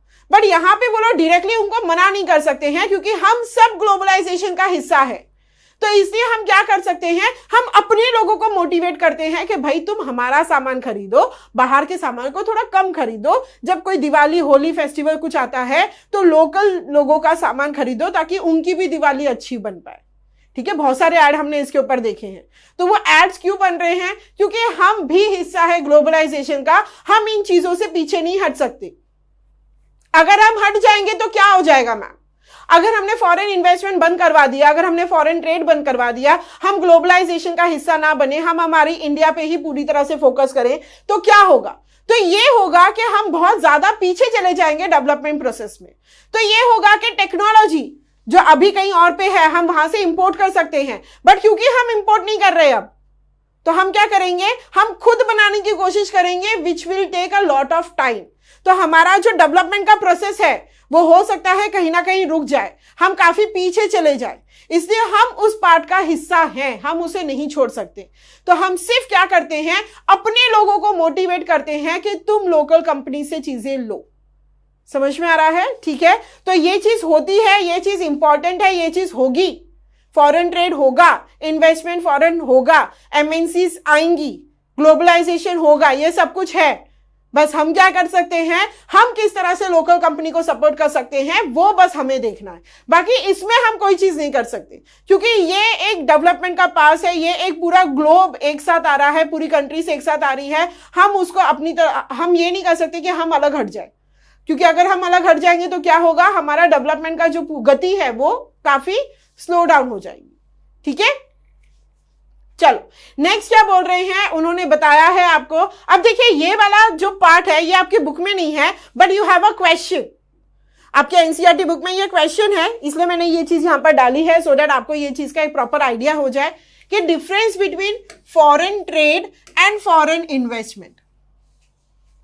ठीक है, क्या क्या होता है फॉरेन ट्रेड में। ट्रेड मतलब क्या है, transport of goods and services, ये मैंने आपको बताया था। और जब इन्वेस्टमेंट की बात आती है तो किसके बारे में बात हो रही है, बात हो रही है पैसे के बारे में। ठीक है, तो देखिए यहां पे क्या बोला जा रहा है, फॉरेन ट्रेड मतलब क्या है, trade off goods, services and capital between two countries of the world. यहां पे जब फॉरेन इन्वेस्टमेंट की बात आ रही है तो इन्वेस्टमेंट कैसा होना चाहिए, इन्वेस्टमेंट होना चाहिए अपना आउटसाइड द कंट्री। अब देखो यहां पे क्या बोल रहे हैं, बिटवीन टू कंट्रीज, यहां पे क्या बोल रहे हैं, आउटसाइड द कंट्री। मतलब इन्वेस्टमेंट आप कितनी भी जगह पे कर सकते हो, बट जब ट्रेड की बात होती है तो हम दो दो कंट्रीज के बारे में बात कर रहे होते हैं, India and China, US and Mexico, ऐसे आप दो दो कंट्रीज के बारे में बात कर रहे होते हो when you are talking about trade. ठीक है, नेक्स्ट हमारा आता है कि नीड, रिक्वायरमेंट क्या है ट्रेड करने की, रिसोर्स एंडोर्समेंट। मतलब क्या है, रिसोर्स एंडोर्समेंट मतलब क्या होता है कि आप अपनी चीजें यहां से वहां पहुंचाना चाहते हो। ठीक है, फॉरेन इन्वेस्टमेंट करने की नीड क्यों होती है, क्योंकि आपको क्या चाहिए होता है, और पैसा चाहिए होता है। जैसे मैंने आपको बताया था कि इन्वेस्टमेंट करना मतलब क्या है, ये सोचना कि आगे चल के आपको इससे फायदा होगा। आगे चल के फायदा होगा मतलब वही है कि पैसा आएगा, तो आपको और पैसा चाहिए, इस वजह से आप क्या करते हो, इन्वेस्टमेंट करते हो। ठीक है, नेक्स्ट आपका आता है रिजल्ट। फॉरेन ट्रेड करने की वजह से रिजल्ट क्या है कि मार्केट के अंदर क्या होता है, आप घुस पाते हो। इंटीग्रेशन ऑफ मार्केट मतलब क्या है, आप मार्केट के अंदर घुस पाते हो, आप अपना प्रोडक्ट वहां पे सेल कर पाते हो, आप चॉइसेस बढ़ जाती हैं लोगों के सामने। ठीक है, यहां पे क्या होता है, यहां पे रिजल्ट क्या आएगा कि additional investment in the form of capital, technology या रिसोर्सेस आपको मिलता है। कि अगर आपकी कंट्री में कोई आके फॉरेन इन्वेस्टमेंट कर रहा है तो उसका रिजल्ट क्या होगा, आपको क्या मिलेगा, आपको उससे पैसा मिलेगा, आपको नई नई टेक्नोलॉजी सीखने को मिलेगी और आपके पास नए रिसोर्सेस भी आ सकते हैं। ठीक है, नेक्स्ट आपका आता है एडवांटेज। ये करने का एडवांटेज क्या है, जब भी आप फॉरेन ट्रेड करते हो तो एडवांटेज क्या होता है कि इंटरनेशनल मार्केट में भी आपका प्रोडक्ट सेल हो रहा है, आप वहां पर भी एक एरिया कवर कर पा रहे हो। ठीक है, जब आप फॉरेन इन्वेस्टमेंट करते हो तो बेसिकली आपका क्या इंटेंशन होता है, आप एक लॉन्ग टर्म कैपिटल लाते हो अपनी कंट्री के कंपनी के लिए, क्योंकि आपने जहां इन्वेस्टमेंट किया है वहां पे जैसे जैसे फायदा होता जाएगा आपको पैसे मिलते जाएंगे। ठीक है, मेन ऑब्जेक्टिव क्या होता है, ऑब्जेक्टिव सिंपल सा है भाई, हमको क्या करना है, हमको प्रॉफिट अर्न करना है मार्केट में अपने प्रोडक्ट को सेल करके। ठीक है, यहां पे इंटेंशन क्या होता है कि आपको और ज्यादा रिटर्न जनरेट करना। रिटर्न मतलब क्या है, जो आपको बेनिफिट मिल रहा है। जैसे इन्वेस्टमेंट करते हो तो आपको बेसिकली इंटरेस्ट मिलता है। ठीक है, तो उसको आपको क्या करना है, और ज्यादा इंक्रीज करना है। क्लियर है? ठीक है, चलो आगे बढ़ते हैं। अब नेक्स्ट जो आ रहा है, काफी क्लोज आ गए हैं हम हमारे चैप्टर के कंप्लीट होने में। नेक्स्ट हमारा जो है वो है फैक्टर्स अनेबल्स ग्लोबलाइजेशन। ग्लोबलाइजेशन आराम से हो जाए, इसमें कौन कौन से फैक्टर्स है जो उसका साथ देते हैं। तो पहला क्या है, पहला है ट्रांसपोर्टेशन, देन उसके बाद है आईटी, एंड तीसरा हमारा है लिबरलाइजेशन। ठीक है, अभी तक हमने लिबरलाइजेशन के ऊपर कोई बात नहीं की है, तो अब हम उसके ऊपर भी बात करना शुरू करेंगे। ओके, तो ग्लोबलाइजेशन आराम से हो जाए, ये कौन कौन से फैक्टर्स है जो सपोर्ट करते हैं। पहला है transportation, then IT and then liberalisation. अब एक एक करके देखते हैं। ट्रांसपोर्टेशन एंड टेक्नोलॉजी, यहां पे क्या बोला जा रहा है कि रैपिड इंप्रूवमेंट इन टेक्नोलॉजी, ये है one of the factor for globalisation process. ठीक है, क्या हो रहा है, अलग अलग टेक्नोलॉजी बिल्डअप हो रही है, चीजें बनाने का तरीका जो है वो अलग होते जा रहा है। जैसे आपके बुक में एक एग्जांपल है दिल्ली वाला मैगजीन वाला, ठीक है, जहां पे दिल्ली में एक फैक्ट्री लोकेटेड है जहां पे मैगजीन्स बनती है, और यूएस से डिजाइन आता है कि कैसी मैगजीन चाहिए, उसका कवर पेज का क्वालिटी क्या होना चाहिए, किस तरह से डिजाइन होना चाहिए, कितने पेजेस होने चाहिए, कितना उसका विड्थ होना चाहिए, कितना उसका लेंथ होना चाहिए। तो ये सारे जो इंफॉर्मेशन है, ये सारी चीजें उसको यूएस से मिलती है। दिल्ली में वो ऑफिस है, वो फैक्ट्री है, और वहां पे मैगजीन बन रही है। मैगजीन का पेज का क्वालिटी कैसा होना चाहिए, कितना थिक होना चाहिए, बाहर का जो उसका आउटलाइन है वो कैसा होना चाहिए, कौन सा फॉन्ट साइज आपको यूज करना है, ये सारी चीजें यूएस से आपको आ रही है। तो मतलब बेसिकली आप ये बोल सकते हैं कि एक डिजाइन आपको पता चला है बस एक ऑर्डर से। आपको एक ऑर्डर से यह पता चल गया कि पेपर की मैगजीन इस तरह से भी हो सकती है। समझ में आ रहा है, सारा इंफॉर्मेशन आपको यूएस से मिल चुका है, क्या चीज कैसी चाहिए, और आप यहां पे क्योंकि आपके पास फैक्ट्री है, आप वहां पे प्रोडक्शन करना शुरू कर रहे हो, तो आप खुद ही डिफरेंशिएट कर पाते हो कि जो नॉर्मल मैगजीन्स बनती हैं वो कैसी हैं और जो इनकी मैगजीन है वो कैसी है, कितना डिफरेंस है। तो यहां पे हमें पता चलता है टेक्नोलॉजी में कितना डेवलपमेंट आ गया है। हम लोग ये नॉर्मल चीज जो बना रहे थे, यही जब ये बनवा रहे हैं तो कितना अलग दिख रहा है। क्यों दिख रहा है, क्योंकि इनका आइडिया, इनकी टेक्नोलॉजी जो है वो अलग है। समझ में आ रहा है, ठीक है। नेक्स्ट क्या होता है, बिकॉज ऑफ टेक्नोलॉजी हमारा क्या हो गया है, फास्ट डिलीवरी ऑफ गुड्स हो गया। ये हम बोल सकते हैं। अब तो ऑनलाइन प्लेटफॉर्म भी आ गया है जहां पे बस आपको क्लिक करना है, 4 से 5 दिन में आपका गुड्स आपके पास आ जाता है। अगर आप प्राइम कस्टमर होते हो तो 1 से 2 दिन लगते हैं। ठीक है, तो ये भी हमारा पार्ट इसमें कवर हो गया। नेक्स्ट क्या हो गया है, इंफॉर्मेशन इंस्टेंटली एक्सेसिबल। मतलब क्या है, अब कुछ भी हो जाए, कोई भी प्रॉब्लम अराइज हो जाए, इंफॉर्मेशन इधर से उधर पास करने में कोई डिफिकल्टी नहीं आ रही है। तो ये सब चीजें क्या कर रही है, ग्लोबलाइजेशन को हेल्प कर रही है और ज्यादा प्रोग्रेस करने में। क्लियर है, ठीक है। नेक्स्ट वाला जो पार्ट है हमारा, वो है हमारा लिबरलाइजेशन। अब लिबरलाइजेशन, अभी अभी हमने देखा था कि लिबरलाइजेशन है, टैक्स बैरियर्स है। तो अब इसके ऊपर थोड़ी सी बात करते हैं कि लिबरलाइजेशन और ट्रेड बैरियर्स ये क्या होते हैं। ठीक है, सबसे पहले हम बात करेंगे ट्रेड बैरियर्स के ऊपर। बैरियर्स मतलब क्या है, रोक लगाना। आप किस पे रोक लगा रहे हो, आप ट्रेड पे रोक लगा रहे हो। ठीक है, मतलब यहां पे वो क्या कह रहे हैं, वो क्लियरली कह रहे हैं कि यहां पर क्या हो रहा है, रेस्ट्रिक्शंस पड़े जा रहे हैं। किसके थ्रू, बाय द गवर्नमेंट। ठीक है, now the question is why. आपने ट्रेड बैरियर्स क्यों लगाया, तो ये बात वो कर रहे हैं आफ्टर इंडिपेंडेंस की। ठीक है, अभी की बात नहीं कर रहे हैं, इंडिपेंडेंस के टाइम की बात कर रहे हैं। तो इंडिपेंडेंस के बाद क्या हुआ था, गवर्नमेंट को ये लगा था कि लोकल कंपनीज को ग्रो करने के लिए गवर्नमेंट की सपोर्ट चाहिए। तो उन्होंने क्या किया, उन्होंने क्लियरली ये कह दिया कि भाई इंपोर्ट जो चीजें होती हैं, मतलब बाहर की कंट्री का सामान इंडिया में आना, इस पर रोक लगाया जाएगा। रोक कैसे लगाएंगे, by putting tax barriers. Tax barriers मतलब क्या होता है कि अगर आप कोई चीज इंपोर्ट करना चाहते हो, आप बाहर की कंट्री का सामान अगर इंडिया में लाना चाहते हो, यहां पे आप अगर सामान बेचना चाहते हो, तो आपको इसके ऊपर बहुत सारे टैक्सेस है जो पे करने पड़ेंगे। समझ में आ रहा है, अगर मैं कोई चीज इंपोर्ट कर रही हूं तो हो सकता है वो कहे कि 10% टैक्स ये लगेगा, 15% टैक्स ये लगेगा, 30% टैक्स ये लगेगा, उसके बाद ही तुम्हारा सामान इंडिया में आ सकता है।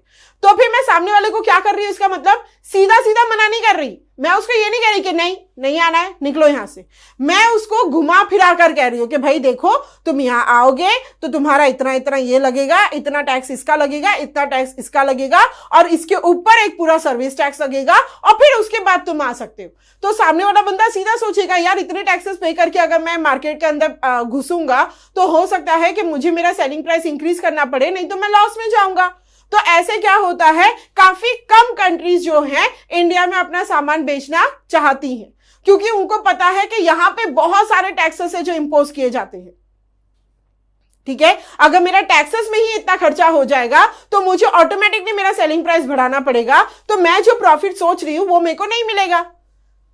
तो गवर्नमेंट क्या कर रही थी, गवर्नमेंट बेसिकली लोकल कंपनीज को हेल्प कर रही थी, उनको ग्रो करने के लिए, उनको फ्लरिश करने के लिए मदद कर रही थी, उनको टाइम दे रही थी। वो टाइम वो कैसे दे रही थी, बाय पुटिंग टैक्स बैरियर्स। ठीक है। टैक्स बैरियर्स का मतलब क्या है कि आपने रोक लगा दी है थ्रू टैक्स, ठीक है, कि आप कोई भी सामान इंपोर्ट करोगे आपको इतना इतना टैक्स पे करना पड़ेगा। तो इससे क्या हो रहा है, रेस्ट्रिक्शंस पड़ रहे हैं कि ये चीज कैसे इंपोर्ट की जाए। भाई अगर इतना टैक्स इतना पे करना पड़ेगा तो बेटर है कि मैं लोकल कंपनी से ही ले लूं। तो वो क्लियरली ये चाहते थे कि लोकल कंपनी जो है वो आगे ग्रो करे, इसलिए उन्होंने क्या किया था, टैक्स बैरियर्स लगाए थे, ट्रेड बैरियर्स लगाए थे, ठीक है। फिर क्या हुआ, फिर उसके बाद धीरे धीरे डेवलपमेंट होने लगा, लोकल कंपनीज ग्रो करने लग गई। अब गवर्नमेंट को यह लगने लगा कि भाई लोकल कंपनीज जो है तैयार है कंपटीशन के लिए।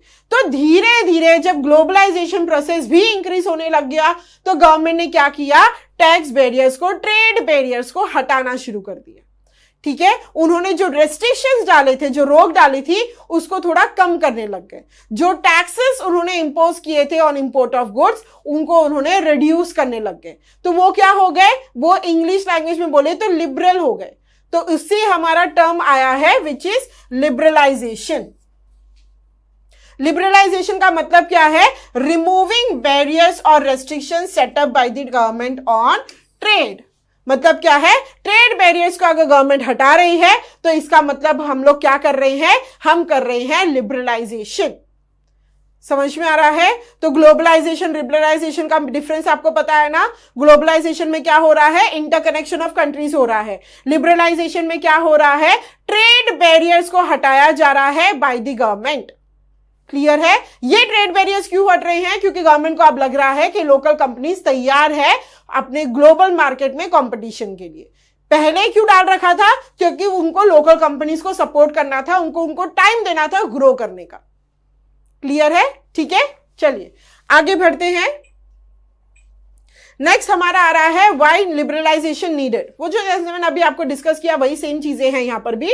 क्या बोला जा रहा है, लिबरलाइजेशन क्यों जरूरी था, ताकि मोर चॉइसेस इंक्रीज हो जाए मार्केट के अंदर, लोगों को और ज्यादा प्रोडक्ट और ज्यादा चीजें मिले, ठीक है। इसके अलावा क्यों हमने लिबरलाइजेशन लाया, क्योंकि हमें लगा कि लोकल कंपनीज जो है अब तैयार है कंपटीशन के लिए, ग्लोबल मार्केट में जाके कंपीट करने के लिए अब वो तैयार है। तीसरा जो इंपॉर्टेंट पॉइंट है वो हमारे क्या गवर्नमेंट को क्या लगा कि जब तक कंपटीशन के लिए कोई आएगा नहीं तब तक इंप्रूवमेंट होगा नहीं। मोनोपोली वाली बात हो जाती है। अब मुझे पता है कि अगर मुझे कोई सामान चाहिए तो मुझे ये ए बंदे के पास ही जाना है, तो वो ए बंदा कैसा भी सामान बना रहा हो मुझे लेना ही पड़ेगा, क्योंकि और कोई मेरे पास ऑप्शन ही नहीं था। बट अब अगर मेरे पास और दो ऑप्शन आ गए या और एक ऑप्शन भी आ गया तो वो ए बंदा क्या करेगा, वो अपना क्वालिटी इंप्रूव करने की कोशिश करेगा, वो मेंटेन करने की कोशिश करेगा, क्योंकि उसको पता है कि अब सामान उसके पास से नहीं तो किसी और से भी लिया जा सकता है। समझ में आ रहा है। तो यही इंटेंशन से गवर्नमेंट ने क्या किया है, लिबरलाइजेशन लाया है, क्योंकि गवर्नमेंट को ऐसा क्या लगता है कि लोगों के पास और चॉइसेस होनी चाहिए। जो लोकल कंपनीज है वो कंपटीशन के लिए अब तैयार हो गई हैं। एंड तीसरा, जब तक कंपटीशन नहीं आएगा वो लोकल कंपनीज अपनी क्वालिटी इंप्रूव नहीं करेंगी। तो इस वजह से उन्होंने क्या किया, लिबरलाइजेशन को लाया। क्लियर है। अब नेक्स्ट वाला पार्ट आ जाता है जो कि सबसे इंपॉर्टेंट पार्ट है हमारे चैप्टर का, जो है हमारा WTO, ठीक है। वर्ल्ड ट्रेड ऑर्गेनाइजेशन के बारे में बात हो रही है। क्यों मैम, MNC आया, ठीक है, आपने फिर उसके बाद इन्वेस्टमेंट के बारे में बात की, वो भी चलो ठीक है। अब ये वर्ल्ड ट्रेड ऑर्गेनाइजेशन हमारे साथ क्या कर रहा है, वर्ल्ड ट्रेड ऑर्गेनाइजेशन हमारे पास क्यों आया है, क्योंकि हमारे पास टर्म आ गया था लिबरलाइजेशन। लिबरलाइजेशन मतलब क्या था कि आप रेस्ट्रिक्शंस हटा रहे हो इंपोर्ट पे, ताकि बाहर की कंपनी जो है इंडिया में भी आके अपना सामान बेच पाए। ये जो लिबरलाइजेशन प्रोसेस है इसको सबसे ज्यादा स्ट्रांगली जो सपोर्ट करता है वो कौन है, वो है आपका वर्ल्ड ट्रेड ऑर्गेनाइजेशन, ठीक है। ये वो ऑर्गेनाइजेशन है जो ये चाहता है कि ट्रेड, इंटरनेशनल ट्रेड जो है वो हमेशा लिबरल रहे। मतलब कोई भी कंट्री, मोस्टली डेवलप्ड कंट्रीज, ठीक है, तो डेवलप्ड कंट्रीज क्या करें, कहीं पे भी कभी भी जाके अपना सामान बेच पाए। ये WTO का मेन मकसद है। वो यही चाहता है कि हमेशा क्या हो, लिबरल रहे आपका इंटरनेशनल ट्रेड, ठीक है। WTO में कितनी कंट्रीज है, तो अभी राइट नाउ 164 कंट्रीज है जो करंटली मेंबर है WTO की, ठीक है। इसके अलावा वो क्या कह रहे हैं कि WTO क्या करता है, वो रूल्स सेटअप करता है। किनके लिए है ये rules, for developed countries. Rules क्या है, किसके बारे में है, तो it is about international trade, कि वो क्या कहता है, it should be allowed free trade for all. ठीक है, मतलब WTO क्या कर रहा है, वो रूल बनाता है किसके लिए, डेवलप्ड कंट्रीज के लिए, अबाउट द इंटरनेशनल ट्रेड। और वो रूल क्या बोल रहा है, वो रूल ये कहता है कि फ्री ट्रेड अलाउड होना चाहिए सारे के सारे इंटरनेशनल ट्रेड्स को। मतलब क्या है, कोई टैक्सेस मत लगाओ, लिबरल कर दो, एकदम आने दो उनको अपने मार्केट में।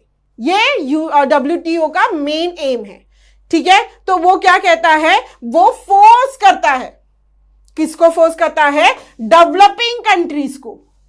किस चीज के लिए फोर्स करता है, टू रिमूव टैक्स बैरियर्स। ठीक है, तो WTO का क्या क्या मेन चीजें हैं जो आपको पता होनी चाहिए। सबसे पहले तो उसका फुल फॉर्म क्या है, तो उसका फुल फॉर्म है वर्ल्ड ट्रेड ऑर्गेनाइजेशन।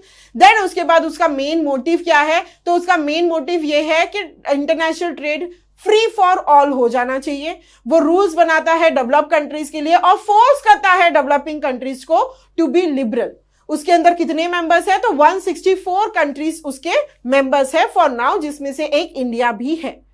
इसलिए इंडिया लिबरलाइजेशन कर रहा है। क्लियर है। इसके अलावा जो एक और चीज है वो ये है कि अगर मैम आप कह रहे हो कि वो डेवलप कंट्री के लिए रूल्स बनाता है, तो डेवलपिंग कंट्री को फोर्स करना, ये क्या मतलब हुआ, फोर्स करना मतलब क्या है, वो बेसिकली डेवलपिंग कंट्रीज को ज्यादा से ज्यादा प्रेशराइज करता है टू बी लिबरल। वो कहता है कि नहीं नहीं इतना भी टैक्स क्यों चाहिए, ये भी हटा दो। ठीक है, तो गवर्नमेंट क्या कर रही है, जो हमारी डेवलपिंग कंट्रीज है वो क्या कर रही हैं, वो कहीं ना कहीं एकजुट होकर WTO के बारे में बात करना शुरू कर रही है, ये कोशिश करना शुरू कर रही है, तो कहीं ना कहीं वो डेवलपिंग कंट्रीज के बारे में भी सोचे। क्योंकि राइट नाउ WTO सिर्फ किसके बारे में सोच रहा है, डेवलप कंट्रीज के बारे में सोच रहा है, और सोच रहा है कि इंटरनेशनल ट्रेड जो है वो फ्री हो जाए सब जगह। बट वो ये नहीं सोच रहा है कि डेवलपिंग कंट्रीज किस तरह से डेवलप हो सकती हैं, वो लिबरलाइजेशन क्यों नहीं कर रही हैं, या अभी भी थोड़ा लिबरलाइजेशन होना क्यों बाकी है। इससे उसे कोई मतलब नहीं है। क्लियर है। ठीक है, चलो अब हम देखेंगे the impact of globalisation. Impact of globalisation में आप दोनों ही चीजें देखने वाले हो कि पॉजिटिव चीजें क्या थी और नेगेटिव चीजें क्या थी। ठीक है, तो अब सबसे पहले हम पॉजिटिव चीजें देखेंगे। तो पॉजिटिव चीजों में क्या क्या है, सबसे पहले क्या हो रहा है, इन्वेस्टमेंट में इंक्रीमेंट आ रहा है, इंक्रीज हो रहा है, ये तो हमें पता है। फैक्ट्रीज आके सेटअप हो रही है, इसकी वजह से क्या हो रहा है, न्यू जॉब्स जो हैं वो क्रिएट हो रहे हैं, ये भी हमें पता है। उसके बाद क्या हो रहा है, लोकल कंपनीज जो हैं वो सप्लाई कर रही है रॉ मटेरियल, इससे उनको भी फायदा हो रहा है, ये भी हमने देख लिया था जहां पे हमने एग्जांपल लिया था शू का। सही बात है। देन उसके बाद क्या हो रहा है, इंक्रीज हो रहा है कंपटीशन, जिससे कंपनीज को बेनिफिट हो रहा है। अब कंपटीशन इंक्रीज होने से कंट्री को बेनिफिट कैसे हो सकता है, क्योंकि जितना ज्यादा कंपटीशन इंक्रीज होगा उतना ज्यादा आपका परफॉर्मेंस भी इंक्रीज होगा। सही बात है, उस हिसाब से वो कह रहे हैं कि बेनिफिट हो रहा है। ठीक है, फिर उसके बाद क्या हो रहा है, स्टैंडर्ड ऑफ लिविंग जो है वो इंक्रीज हो रहा है, because there are many choices in the market now. आपको जो चाहिए वो आपको मिल रहा है, तो उस वजह से हम कह सकते हैं कि स्टैंडर्ड ऑफ लिविंग जो है वो बेटर हो रहा है। ठीक है, इसके अलावा भी स्टैंडर्ड ऑफ लिविंग कैसे बेटर हो सकता है, क्योंकि बहुत सारे लोगों को एम्प्लॉयमेंट मिल रही है। एम्प्लॉयमेंट मिलना मतलब उनको सैलरी मिल रही है, उनको पैसा मिल रहा है, जिस वजह से वो भी चीजें खरीद पा रहे हैं। तो अगेन क्या हो रहा है, लोगों का स्टैंडर्ड ऑफ लिविंग बेटर हो रहा है। ठीक है, इसके अलावा ग्लोबलाइजेशन की वजह से क्या हो रहा है, यहां पे मोटिवेशन मिल रहा है। किसको मोटिवेशन मिल रहा है, इंडिया की लार्ज कंपनीज को, कि वो भी बन जाए एक MNC, बाहर जाए और इन्वेस्टमेंट करें। समझ में आ रहा है। ठीक है, तो ये हो गए पॉजिटिव एस्पेक्ट्स। नेगेटिव एस्पेक्ट में क्या हो रहा है कि स्मॉल मैन्युफैक्चरर्स को अभी भी दिक्कत हो रही है। मतलब क्या है, कुछ लोकल कंपनीज ऐसी हो गई हैं जो और ज्यादा इंप्रूव कर रही हैं, बट कुछ कंपनीज ऐसी भी हैं जो इंप्रूव नहीं कर पाई, जो बंद पड़ गई। ठीक है, ग्लोबलाइजेशन की वजह से अब जैसे चाइना के टॉयज अगर मार्केट में आ गए तो इंडिया के टॉयज कोई खरीद नहीं रहा है, तो वो लोकल कंपनीज क्या हो गई हैं, बंद हो गई हैं। तो ग्लोबलाइजेशन का ये नेगेटिव इंपैक्ट भी है, जहां पे आप अपनी क्वालिटी तो इंक्रीज नहीं कर पाए, but company he shut down हो गई। ठीक है, और हम क्या बोल सकते हैं, बहुत ज्यादा jobless, educated and unskilled workers का हमारा नंबर जो है वो इंक्रीज हो गया है। जॉबलेस कैसे हो गए मैम? अभी तो फैक्ट्री सेटअप किया था। बराबर है, फैक्ट्री में वर्कर्स आ गए, एम्प्लॉयज नहीं आ पाए।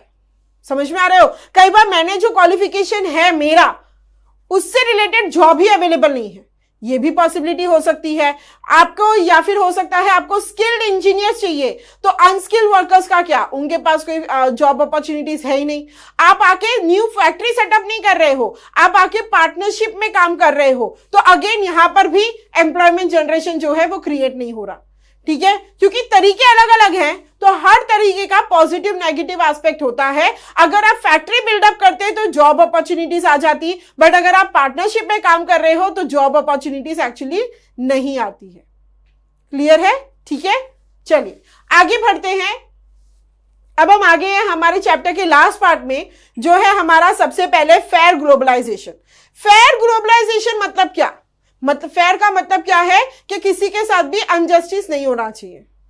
ठीक है, अभी ये मैंने 4 हिस्सों में बांटा है, तो एकदम एक्यूरेटली 4 हिस्सा होना चाहिए, चारों को एक एक मिल जाना चाहिए, तो that is I am being fair. ठीक है, तो यहां पर भी फेयर ग्लोबलाइजेशन का मतलब क्या है कि अपॉर्चुनिटी सभी को मिलनी चाहिए, और सभी के साथ क्या होना चाहिए? सभी का जो डेवलपमेंट है वो बेटर होना चाहिए। अगर बेनिफिट्स सबको एक जैसा हो रहा है, या जितना इन्वेस्टमेंट कर रहे हैं उस हिसाब से हो रहा है, तो हम बोल सकते हैं कि ग्लोबलाइजेशन जो है वो फेयर है। ठीक है, अगर बेनिफिट सिर्फ कुछ ही कंट्रीज को हो रहा है, डेवलपिंग कंट्रीज को अभी भी बेनिफिट नहीं हो रहा है, तो हम बोल सकते हैं कि ग्लोबलाइजेशन जो है वो अनफेयर है। ठीक है, डेवलपिंग कंट्रीज को अभी भी ग्लोबलाइजेशन से जो है वो ज्यादा फर्क नहीं पड़ रहा है, या उनको बेनिफिट ज्यादा नहीं हो रहा है। ऐसे कैसे?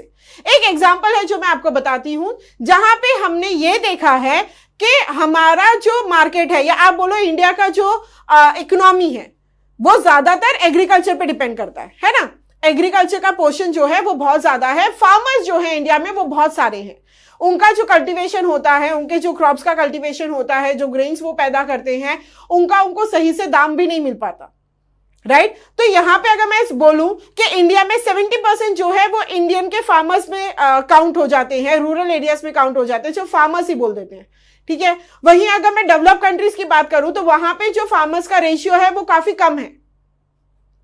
वहां पे उनका रेशियो हो सकता है 7% हो, यहां पे 70, वहां पे 7। ठीक है, 10 गुना ज्यादा इंडिया में है। अब यहां पे फॉरेन कंट्रीज क्या कर रही है, जो डेवलप कंट्रीज है वो क्या करती है, वो अपने फार्मर्स को सब्सिडी प्रोवाइड करती है, बहुत ज्यादा सब्सिडी प्रोवाइड करती है। ठीक है, ज्यादा सब्सिडी मिलने की वजह से क्या हो रहा है, उनके फार्मर्स का जो प्रोडक्शन का कॉस्ट है वो काफी रिड्यूस हो जाता है, ऑलमोस्ट नेग्लिजिबल हो जाता है।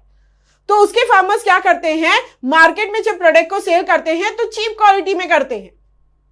वहीं जब इंडिया की बात कर रहे हैं, तो मैम इंडिया क्यों नहीं अपने फार्मर्स को सब्सिडी प्रोवाइड करती? इंडिया भी करती है, लेकिन फार्मर्स का यहाँ पे जो रेशियो है वो बहुत ज्यादा है, तो इंडिया उतना ज्यादा सब्सिडी प्रोवाइड नहीं कर पाती। यहां पे डेवलप कंट्रीज के फार्मर्स बहुत ही सस्ते दामों में बेच रहे हैं, क्योंकि उनको एनीहाउ फायदा होने वाला है, क्योंकि उनको बहुत सारी सब्सिडीज जो है उनकी गवर्नमेंट से मिल रही है। वहीं इंडिया के फार्मर्स जो है, या डेवलपिंग कंट्रीज के जो फार्मर्स है, उनको ये सब्सिडी उतनी नहीं मिल पा रही, तो उनके प्रोडक्ट का क्या हो रहा है, उनको नुकसान हो रहा है, क्योंकि वो उतनी चीप क्वालिटी में नहीं बेच पा रहे। समझ में आ रहा है? अगर सामने वाला 10 में बेच रहा है तो मैं 50 में कैसे बेचूं? मुझे भी नीचे उतरना पड़ेगा। अब मैं कितना नीचे उतरूं, क्योंकि मेरा भी तो खर्चा हो रहा है।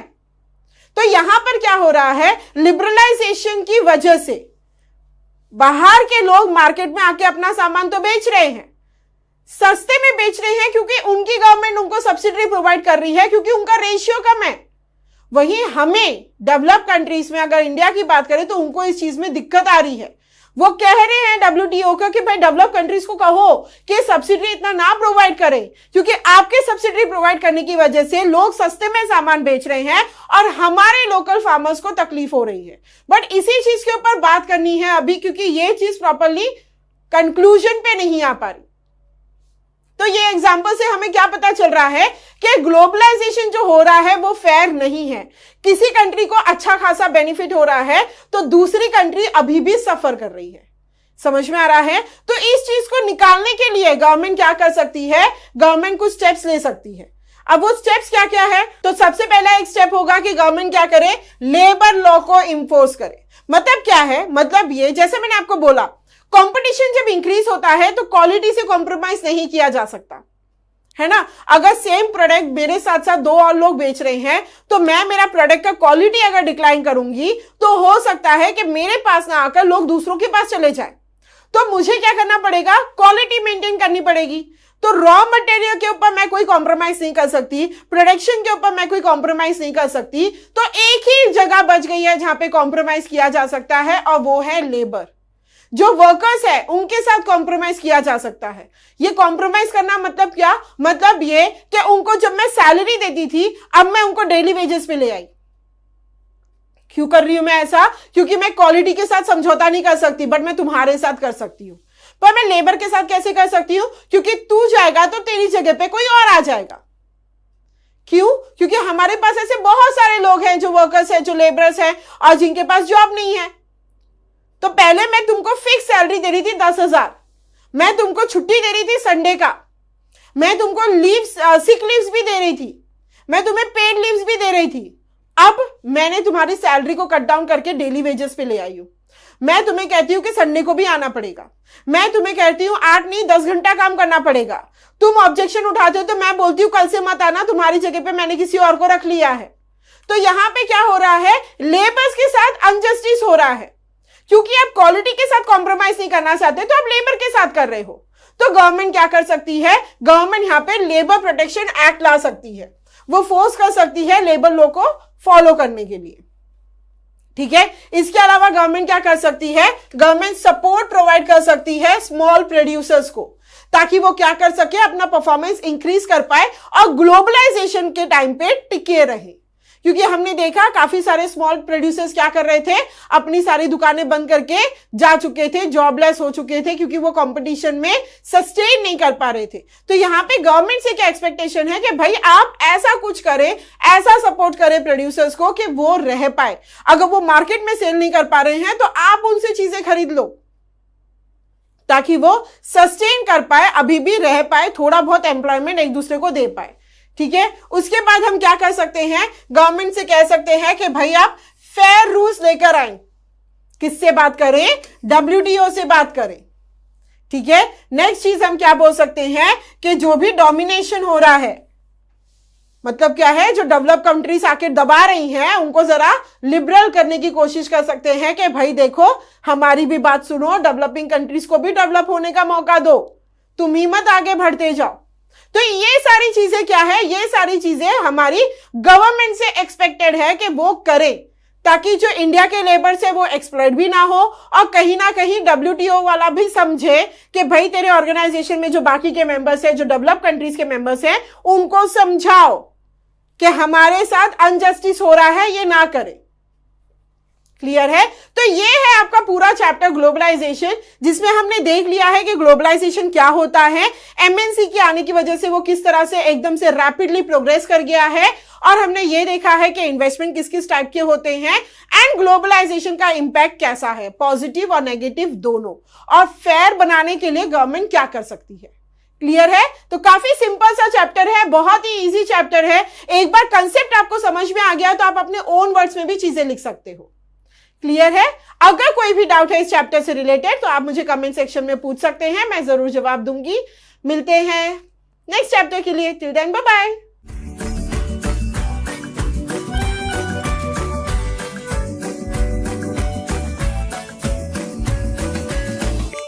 Download the app now.